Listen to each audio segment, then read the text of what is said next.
দেশ থেকে হাজার হাজার মাইল দূরে অথচ হৃদয়ে ঠিকই বহন করে চলেছেন প্রিয় স্বদেশ। এটাই প্রবাস। আর সেই প্রবাসে যদি হয় ঈদের আনন্দের মিলনমেলা, তবে তা যেন হয়ে ওঠে এক টুকরো বাংলাদেশ। সৌদি আরবের ঐতিহ্যবাহী বন্দরনগরী জেদ্দায় ঈদুল আজহার পরপরই ইয়ং স্টার ক্লাবের উদ্যোগে অনুষ্ঠিত হলো প্রবাসীদের পূর্ণ মিলন।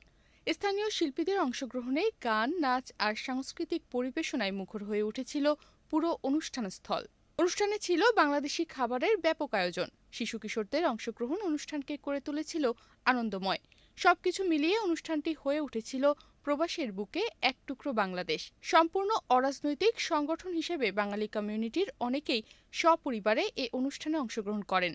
ফলে ঈদ পুনর্মিলনীটি পরিণত হয়েছিল প্রবাসী বাংলাদেশিদের মিলন মেলায়।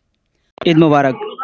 জেদ্দার ঐতিহ্যবাহী সংগঠন জেদ্দা ইয়াংস্টার কর্তৃক আয়োজিত ঈদ পুনর্মিলনী অনুষ্ঠান ও সাংস্কৃতিক অনুষ্ঠানে আজকে যারা উপস্থিত হয়েছেন সবাইকে আন্তরিক ধন্যবাদ। আমরা ইয়াংস্টারের মাধ্যমে ২০০৬ থেকে আজ অবধি ইয়াংস্টারের মাধ্যমে খেলাধুলা, সাংস্কৃতিক অনুষ্ঠান, সামাজিক অনুষ্ঠান, বিভিন্ন দিক থেকে আমরা কার্যক্রম পরিচালনা করে থাকি, যাতে করে জেদ্দার সমস্ত প্রবাসী যারা আছেন সবাইকে নিয়ে আমরা ভালোভাবে এখানে বসবাস করতে পারি, প্রবাসীদেরকে নিয়ে যাতে ঈদ আনন্দ উপভোগ করতে পারি, এরকম আমাদের কার্যক্রম পরিচালনা হয়ে থাকে। অনুষ্ঠানে সভাপতিত্ব করেন ইয়ং স্টার ক্লাবের সভাপতি মনোনয়ন খান। এতে প্রধান অতিথি ছিলেন বিশিষ্ট রাজনৈতিক ব্যক্তিত্ব মীর মুজাহিদুল ইসলাম ও রাসেল মাহমুদের সঞ্চালনায় উপস্থিত ছিলেন সিনিয়র সহসভাপতি দেলাওয়ার ও সহসভাপতি দেলাওয়ার হোসেন ও সাংগঠনিক আব্দুর রহমান ও সহসাংগঠনিক রাহেল ইসলাম সাগর সহ আরও অনেকে। ঈদ মোবারক। ঈদুল আজহারের আজকে জেদ্দা ইয়াংস্টারের এক দাগ তরুণ নিয়ে এবং জেদ্দার ব্যবসায়ীদের নিয়ে এবং জেদ্দার রাজনীতিবিদ এবং সুশীল সমাজ নিয়ে আজকের যে ঈদ পুনর্মিলন করতেছি, আপনাদের আসার জন্য সবাইকে সবার প্রতি আমি অসংখ্য ধন্যবাদ।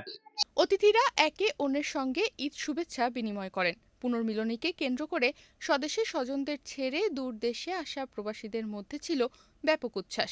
অনেক স্বদেশীকে একসঙ্গে পাওয়ায় তাদের কাছে এ মিলনমেলা পরিণত হয়েছিল যেন এক টুকরো বাংলাদেশ। প্রবাসের শত ব্যস্ততার মাঝে এই উৎসব সবার জীবনে নিয়ে আসে নতুন করে পথ চলার উদ্দীপনা, নতুন করে ভালোবাসতে শেখায় দেশ ও দেশীয় সংস্কৃতিকে। এমনটাই বলছিলেন অংশগ্রহণকারীদের অনেকেই। নিউজ ডেস্ক, বাংলাদেশ প্রতিদিন।